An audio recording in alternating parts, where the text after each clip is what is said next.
Yo, it's Ashmar Wedge. Wanted to share something real quick, man. It came to my heart. And I was going to write it but for Facebook, but, you know, I end up forgetting this time because I'm actually working. Just got finished wrestling with a 40-gallon water heater. And I didn't even have a dolly for it, so I was kind of rolling it out. And on my way rolling it out, taking my time, bumping into walls, coming out of this small house, an immigrant walked up to me.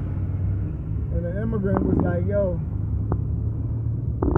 you know about Job Corps? And I was like, nah, man. I said, yeah, I went to Job Corps.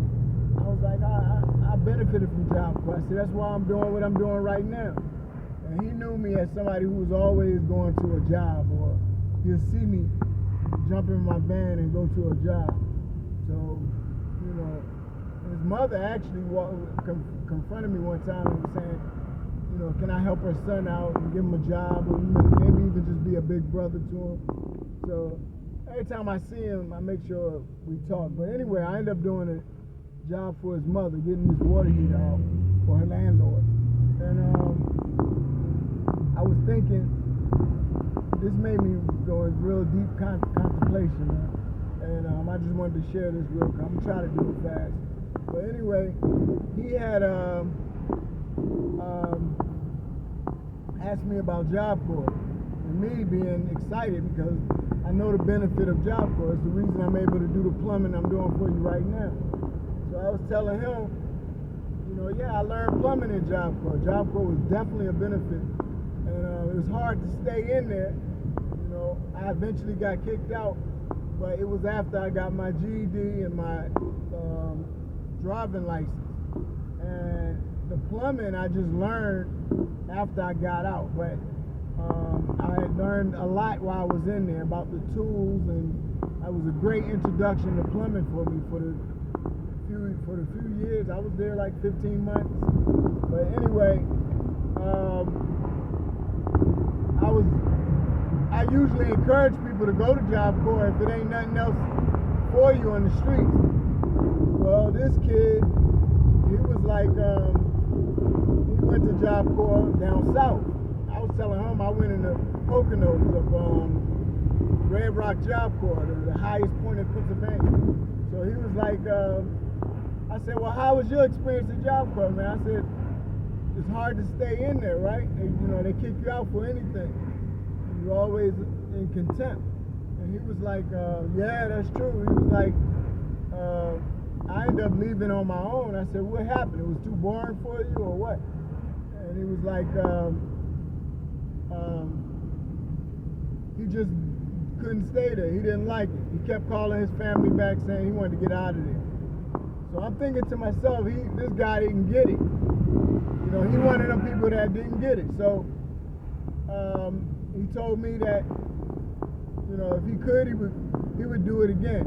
It took him a while to realize that he needed that and how much Job Corps can help him. And I was like, yeah. So anyway, hold on.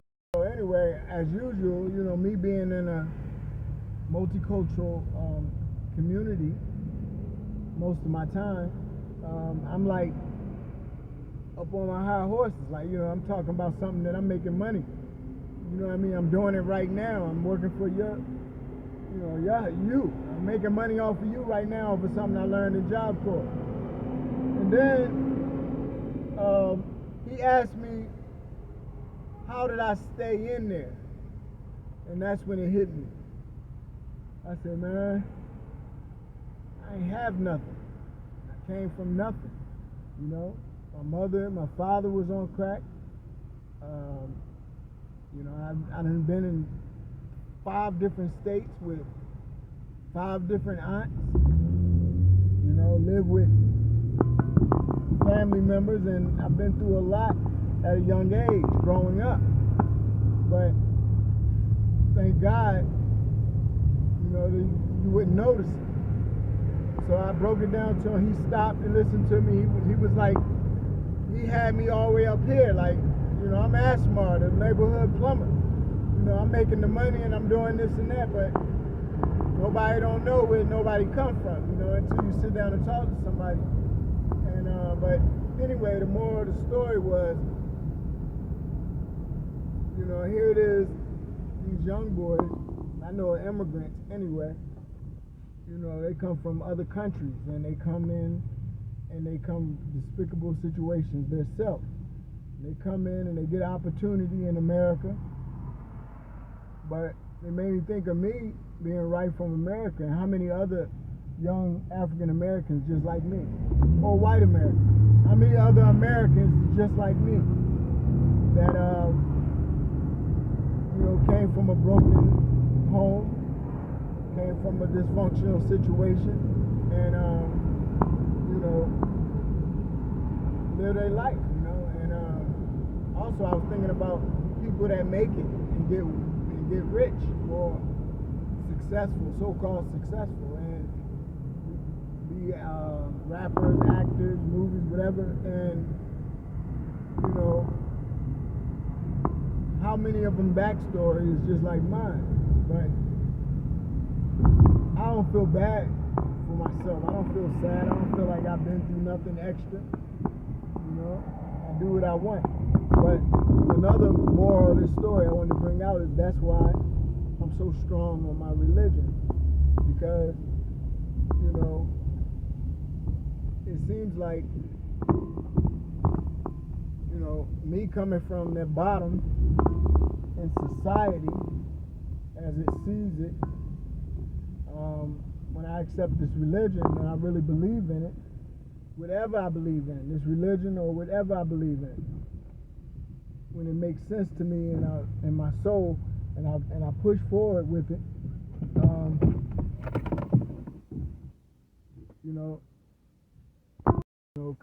coming through Job Corps, and I think we all should have this same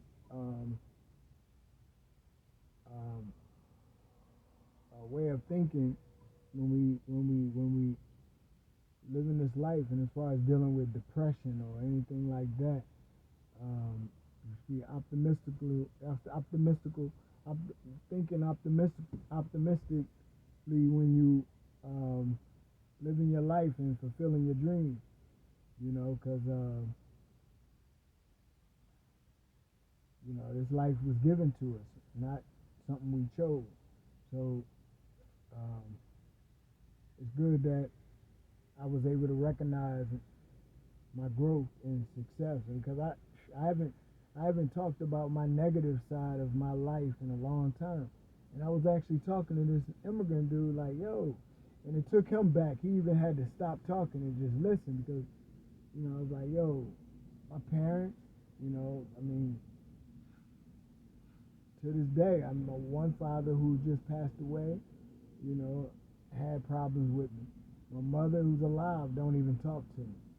I got a lot of situations. My children, even going through things with me because of their parents, or the image that I have in my family in general is just the outlaw, And I'm not saying that to try to look special. I'm saying that because it's real, and it's something that you have to stop and think about, rather than be depressed and have issues mentally.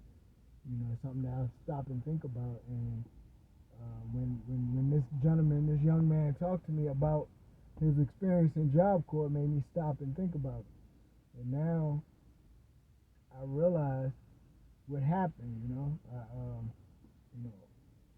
through all that negativity, even to this day, I still got hate, but and love it, and a lot of success, and a lot of contempt, and a lot of just mystery. I was gonna wait to see what happened, type of stuff. And at the end of the day, I always feel positive about it. But at the end of the day, that's why I'm so strong on my religion, because that's you would think it was I can blame it on the religion why people hate on me, but like I said, it was like that since I was born. You know, I came up and they didn't hate on me because I'm me, because I'm so special. They hated on me because of themselves, their own lack of ability to fulfill their own um, expectations. So, I'm wanted to put this out there. Y'all can decipher it or smile at it, laugh at it, use it as a source of reference, whatever. But I'm just expressing that on this little tape situation. So put it together, man, because I'm confused too.